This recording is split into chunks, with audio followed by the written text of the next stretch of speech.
ಎಲ್ರಿಗೂ ನಮಸ್ತೆ. ನಾನು ನಿಮ್ಮ ಮಾಸ್ಟರ್ MGP ಮಾಡುವಂಥ ನಮಸ್ಕಾರಗಳು. ಇದು ನಮ್ಮ ಮೊದಲ ಲಾಗ್. ಇದು ನಮ್ಮ ದಾಂಡೇಲಿಯ ಪ್ರವಾಸದ ಒಂದು ಪೂರ್ಣ ಲಾಗ್ ಆಗಿರುತ್ತೆ. ನೀವು ನೋಡ್ತಾ ಇರ್ಬೋದು ನಮ್ಮ ಒಂದು ಜರ್ನಿ ವಿಜಯನಗರ ಜಿಲ್ಲೆ ಕೂಡ್ಲಿಗಿ ತಾಲೂಕು ಕಾನವಸಳ್ಳಿ ಗ್ರಾಮದಿಂದ ಆರಂಭವಾಯಿತು. ಈ ಆರಂಭವಾದಂತಹ ಈ ಒಂದು ಜರ್ನಿ ಮೊದಲಿಗೆ ನಮ್ಮ ಧಾರ್ಮಿಕತೆಯ ಸಂಕೇತದಂತೆ ಕೂಡ ನಾವು ಈ ಒಂದು ಜರ್ನಿಯನ್ನು ಪೂಜೆ ಮುಖಾಂತರ ಆರಂಭ ಮಾಡಿ ಸೀದಾ ಜರ್ನಿಯನ್ನು ಸ್ಟಾರ್ಟ್ ಮಾಡಿದ್ವಿ. ಈಗ ನೀವು ನೋಡ್ತಾ ಇರ್ಬೋದು, ಇದು ಒಂದು ಹತ್ತಿರದ ಸರಿಸುಮಾರು ಹೊಸಪೇಟೆ ಟನಲ್. ನಿಮ್ಮ ಕಣ್ಣೆದುರಿಗೆ ಈ ಒಂದು ಟನಲ್ ಕಾಣ್ತಾ ಇದೆ.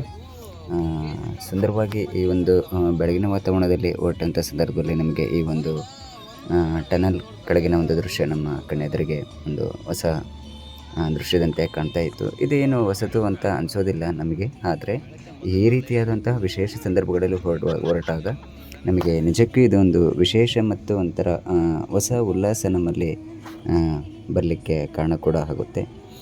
ನೋಡ್ತಾ ಇರ್ಬೋದು ಎಲ್ಲ ನಮ್ಮ ಸಂಗಡಿಗರು ಯಾವ ರೀತಿಯಾಗಿ ಈ ಕ್ಷಣವನ್ನು ಆನಂದಿಸ್ತಿದ್ದಾರೆ ಅಂತೇಳ್ಬಿಟ್ಟು ತದನಂತರದಲ್ಲಿ ಒಂದು ಕಡೆ ನಾವು ಸೈಡ್ಗೆ ನಿಲ್ಲಿಸಿದಂಥ ಸಂದರ್ಭದಲ್ಲಿ ಒಂದು ಸ್ಮಾಲ್ ಫೋಟೋಸ್ಗಾಗಿ ನಮ್ಮ ಸ್ನೇಹಿತರು ಕೇಳಿಕೊಂಡಾಗ ತದನಂತರ ನಮ್ಮ ಇಮಿಡಿಯೇಟಾಗಿ ಹೊಟ್ಟೆ ಹಸುವಾಗಿತ್ತು.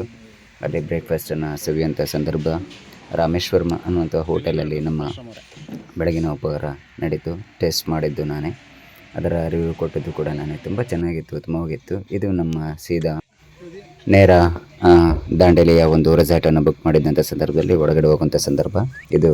ಅಲ್ಲಿನ ಒಂದು ವಾತಾವರಣವನ್ನು ಹಾಗೆ ಸುತ್ತಾಡಬೇಕು ಅಂತ ಅಂದ್ಕೊಂಡಾಗ ಇದು ಸಂಜೆಯ ಸಂದರ್ಭ. ನೀವು ನೋಡ್ತಾ ಇರ್ಬೋದು ಹೇಗೆ ಒಂದು ಬಾವಿಯಲ್ಲಿರ್ತಕ್ಕಂತಹ ಕಪ್ಪೆಗಳು ಹೇಗೆ ತಮ್ಮ ಕ್ಷಣವನ್ನು ಆನಂದಿಸ್ತವೋ ಅದೇ ರೀತಿಯಾಗಿ ನಾವು ಆನಂದಿಸಿದ ಹಾಗೆ ನಮಗೆ ಈಗ ಇದು ಕಂಡು ಬರ್ತಾ ಇದೆ.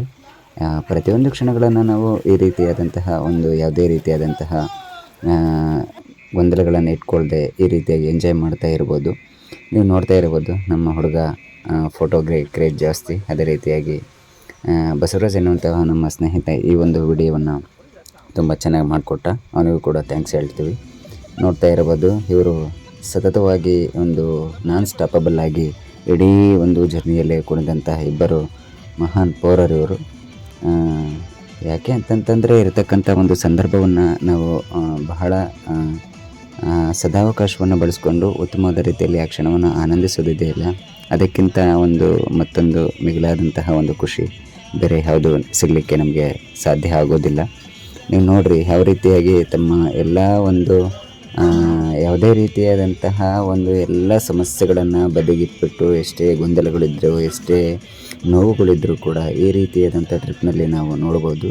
ಇರುವಂಥ ಸ್ವಲ್ಪ ಕ್ಷಣಗಳಲ್ಲಿ ಕೂಡ ನಾವು ಆ ಒಂದು ಕ್ಷಣಗಳನ್ನು ಮರೆತು ನಮ್ಮ ಇರುವಂತಹ ಸಂದರ್ಭಗಳನ್ನು ಸನ್ನಿವೇಶಗಳನ್ನು ಎಂಜಾಯ್ ಮಾಡೋದರಿಂದ ನಮ್ಮ ಒಂದು ಮಾನಸಿಕ ಮಟ್ಟ ಉನ್ನತವಾಗುತ್ತೆ. ಅದೇ ರೀತಿಯಾಗಿ ನಮ್ಮಲ್ಲಿನ ಗೊಂದಲಗಳಿಗೆ ಸ್ವಲ್ಪ ಪರಿಹಾರ ಸಿಕ್ಕಂತೆ, ಬ್ರೇಕ್ ಸಿಕ್ಕಂತೆ ಆಗುತ್ತೆ. ಅದೇ ರೀತಿಯಾಗಿ ಎಲ್ಲ ನಾವು ಅದೇ ರೀತಿಯಾಗಿ ನಿರಂತರವಾಗಿ ಸ್ಟೆಪ್ ಆಗ್ತಾ ಓಡ್ತಾ ಇದ್ವಿ.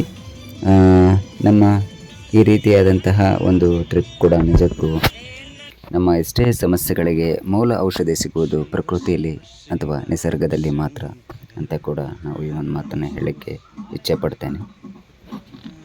ಸತತವಾಗಿ ಅವಾಗ ಹೋಗಬೇಕು ಅಂತ ಅಂದ್ಕೊಂಡೆ. ಹಲವು ತಿಂಗಳುಗಳು, ವರ್ಷಗಳು ಒಬ್ಬರಿಗೆ ಅಡ್ಜಸ್ಟ್ ಆದರೆ ಇನ್ನೊಬ್ರಿಗೆ ಅಡ್ಜಸ್ಟ್ ಆಗ್ತಿರ್ಲಿಲ್ಲ. ಎಲ್ಲ ಅಡ್ಜಸ್ಟ್ ಆದರೆ ನಮಗೆ ಟೈಮ್ ಅಡ್ಜಸ್ಟ್ ಆಗ್ತಿರ್ಲಿಲ್ಲ. ಈ ರೀತಿಯಾದಂಥ ಒಂದು ಸಂದರ್ಭಗಳಲ್ಲಿ ನಾವು ಕೊನೆಗೆ ಕಳೆದ ಡಿಸೆಂಬರ್ 31ರಂದು ನಾವು ದಾಂಡೇಲಿ ಟ್ರಿಪ್ ಕಡೆ ನಮ್ಮ ಸ್ನೇಹಿತರ ಜೊತೆಗೂಡಿ 5 ಜನ ಸ್ನೇಹಿತರ ಜೊತೆ ಹೊರಟ್ವಿ. ಇದೊಂದು ನಿಸರ್ಗದ ಒಂದು ಸಭೆಯನ್ನು ನಾವು ಸವಿಬೇಕು. ಅಲ್ಲಿನ ನಮ್ಮ ಒಂದು ಸ್ಥಳೀಯವಾಗಿ ಸಿಗ್ತಕ್ಕಂತಹ ಒಂದು ಪ್ರವಾಸೋದ್ಯಮವನ್ನು ನಾವು ಅನುಭವಿಸ್ಬೇಕು. ನೀವು ನೋಡ್ತಾ ಇರ್ಬೋದು ಇದೆಲ್ಲ ನಮ್ಮ ಒಂದು ಸ್ನೇಹಿತರ ಜೊತೆಗೆ ನಾವು ಎಂಜಾಯ್ ಮಾಡಿದಂತಹ ಕಳೆದಂಥ ಕ್ಷಣಗಳು ನಮ್ಮ ನೂರು ಕಾಲ ಉಳಿಯುವಂತಹ ಕ್ಷಣಗಳಾಗಿರ್ತವೆ. ನೀವು ನೋಡ್ತಾ ಇರ್ಬೋದು ಹೇಗೆ ನಮಗೆ ಪ್ರಕೃತಿ ನಮಗೆ ಸಪೋರ್ಟ್ ಮಾಡ್ತಾ ಬರುತ್ತದೆ, ಹೇಗೆ ನಮಗೆ ಒಂದು ನಿಸರ್ಗ ಅನ್ನುವಂಥದ್ದು ನಮಗೆ ಹೇಗೆ ವರವಾಗಿ ಇಂದು ನಮ್ಮೆಲ್ಲರಿಗೂ ಒಂದು ಉತ್ತಮವಾದ ರೀತಿಯಲ್ಲಿ ನಮ್ಮ ಮಾನಸಿಕ ಆರೋಗ್ಯವನ್ನು, ನಮ್ಮ ಒಂದು ಮನೋರಂಜನೆಯನ್ನು ಹೇಗೆ ನಮಗೆ ಔತಣವಾಗಿ ನಮಗೆಲ್ಲ ಕೊಡ್ತಾ ಇದೆ ಅಂತ ನೀವು ನೋಡ್ತಾ ಇರ್ಬೋದು. ಈ ಸ್ವಿಮ್ಮಿಂಗ್ ಪೂಲ್ ಆಗಿರ್ಬೋದು, ಈ ಒಂದು ಕಾಡಿನ ಮಧ್ಯೆ ತೆಗೆಸ್ಕೊಂಡಂತಹ ಫೋಟೋಸ್ಗಳಾಗಿರ್ಬೋದು, ಇದು ಒಂದು ರೆಸಾರ್ಟಲ್ಲಿರ್ತಕ್ಕಂಥ ಒಂದು ಸಾಮಾನ್ಯ ದೃಶ್ಯ. ಇದು ನಮ್ಮ ಆಗಿದ್ದೇನೆ. ಸ್ನೇಹಿತ ಕೂಡ ಅಲ್ಲಿ ಒಂದು ಕೆಲಸದಲ್ಲಿ ತೊಡಗಿದ್ದಾನೆ. ಇದು ರಾತ್ರಿಯ ಫೈರ್ ಕ್ಯಾಂಪ್ ಆಗಿತ್ತು. ಇದು ಒಂದು ತದನಂತರದ ಒಂದು ಮನೆಯ ದೃಶ್ಯ. ಇದು ಕೊನೆಗೆ ನಾವೆಲ್ಲರೂ ಹೀಗೆ ಜರ್ನಿ ಸಾಗುತ್ತಿತ್ತು. ನಂತರದಲ್ಲಿ ಇದು ಮೌಲಂಗಿ ಎನ್ನುವಂಥ ಸ್ಥಳದಲ್ಲಿ ನಮಗೆ ಅಲ್ಲಿನ ಒಂದು ಹತ್ತಿರದಲ್ಲಿ ಇರ್ತಕ್ಕಂತಹ ಒಂದು ಪಾರ್ಕ್ ಒಂದರಲ್ಲಿ ನಮಗೆ ಈ ಒಂದು ಮಿನಿ ಕಾರನ್ನು ಕೂಡ ನಾವೆಲ್ಲರೂ ಓಡಿಸ್ಬೇಕಂತ ನಿರ್ಧಾರ ಮಾಡಿದ್ವಿ. ಇವೆಲ್ಲವೂ ಚಿಕ್ಕ ಚಿಕ್ಕ ಕ್ಷಣಗಳು ಆದರೂ ಕೂಡ ನಮಗೆ ಮುಂದೊಂದು ದಿನ ನಮಗೆ ಈ ರೀತಿಯ ಒಂದು ಸಂದರ್ಭಗಳು, ಸನ್ನಿವೇಶಗಳು, ಸಮಯಗಳು ನಮಗೆ ಪುನರಾವರ್ತನೆ ಆಗೋದಿಲ್ಲ. ಆದರೆ ಇಂಥವುಗಳನ್ನು ಅನುಭವಿಸ್ಬೇಕು ಅಂದಾಗ ನಮ್ಮಲ್ಲಿ ಒಂದಿಷ್ಟು ನಿರಾಳ ಭಾವನೆ ನಮ್ಮಲ್ಲಿ ಇರಬೇಕಾಗುತ್ತೆ. ಎಲ್ಲ ಒಂದು ಯಾವುದೇ ರೀತಿಯಾದಂತಹ ಗೊಂದಲಗಳು, ಯಾವುದೇ ರೀತಿಯಾದಂತಹ ಯಾತನೆಗಳನ್ನಾಗಲಿ, ಯಾವುದೇ ರೀತಿಯಾದಂತಹ ಒಂದು ಮಾನಸಿಕವಾಗಿ ಒಂದು ಯಾವುದೇ ರೀತಿಯಾದಂಥ ಗೊಂದಲಗಳನ್ನ ಇಟ್ಕೊಳ್ದೆ ನಾವು ಸ್ವಚ್ಛ ಮನಸ್ಸಿನಿಂದ ಒಂದು ಈ ರೀತಿಯಾದಂಥ ಚಿಕ್ಕ ಕ್ಷಣಗಳನ್ನು ಆನಂದಿಸಿದಲ್ಲಿ ನಮಗೆ ನಿಜವಾದ ನೈಜ ಜೀವನದ ಅರ್ಥ ನಮಗೆ ಕಣ್ಣೆದುರಿಗೆ ಬಂದು ಪ್ರತಿಯೊಂದರನ್ನು ಕೂಡ ನಾವು ಕೂಲಂಕುಷವಾಗಿ ಅಧ್ಯಯನ ಮಾಡಿದಂತಾಗುತ್ತದೆ.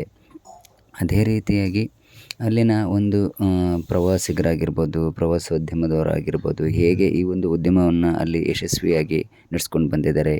ಇದು ಒಂದು ಹತ್ತಿರದ ನಮ್ಮ ಒಂದು ಆತ್ಮೀಯರ ಮನೆಗೆ ತೆಳೆದಂಥ ಸಂದರ್ಭ. ಇದು ನಮ್ಮ ಟೀಮ್ ಆಗಿತ್ತು. ಈ ರೀತಿಯ ಒಂದು ಸಂಪೂರ್ಣವಾದಂತಹ ದಾಂಡೇಲಿಯ ಪ್ರವಾಸ ಮತ್ತು ಸ್ನೇಹಿತರ ಜೊತೆಗೂಡಿ ಹೊರಟಂತಹ ಇದೊಂದು ಪ್ರವಾಸ 100 ಕಾಲ ನೆನಪಿನಲ್ಲಿ ಉಳಿಯುವಂತಹ ಒಂದು ಸುಂದರ ಪ್ರವಾಸ ಆಗಲಿದೆ ಎಂದು ಹೇಳಲಿಕ್ಕೆ ಬಯಸ್ತೇವೆ. ಇದೇ ರೀತಿಯ ವಿಡಿಯೋಗಳಿಗಾಗಿ ನಮ್ಮ ಯೂಟ್ಯೂಬ್ ಚಾನಲನ್ನು ಸಬ್ಸ್ಕ್ರೈಬ್ ಮಾಡಿ ನಿಮ್ಮ ನಿರಂತರವಾದಂತಹ ಸಪೋರ್ಟನ್ನು ನಮಗೆ ಈ ಚಾನಲ್ಗೆ ನೀಡಿ.